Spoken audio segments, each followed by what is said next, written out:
चाणक्य ने एक बात कही थी कि कोई भी राष्ट्र बाह्य रूप से असुरक्षित हो और आंतरिक रूप से उसमें अगर उपद्रव हो तो राष्ट्र अराजक कहलाता है और अराजक राष्ट्र बहुत शीघ्र समाप्त हो जाता है।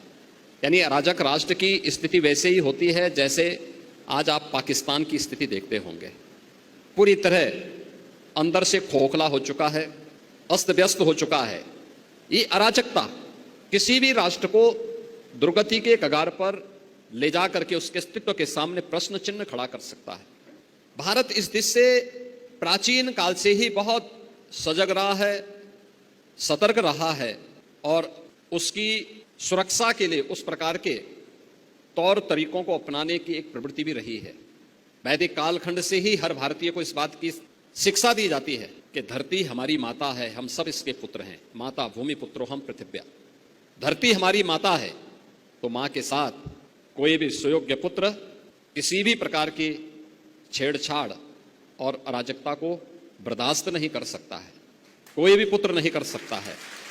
अगर भारत की आन मान और शान के साथ कोई दुस्साहस करेगा तो हर भारतवासी उठ करके खड़ा होगा।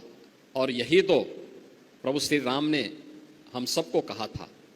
उनका उपदेश इसी बात को लेकर के, जब उन्होंने जंगलों वन के दिनों में जब वनवास उनको हुआ वन के अंदर, और उस समय की भारत की सबसे बड़ी चुनौती जो थी, वे जो राक्षस थे, रावण के राक्षस थे, उन राक्षसों के उत्पात के बारे में, उनके उपद्रव के बारे में जब उनके सामने इस बात को रखा था तो उन्होंने एक ही संकल्प लिया था। तब उन्होंने कहा था, भारत की विद्वत शक्ति के सामने उस समय उन्होंने एक ही संकल्प लिया था, निस्सरहीन करो मई मुझ उठाए प्रणकीन।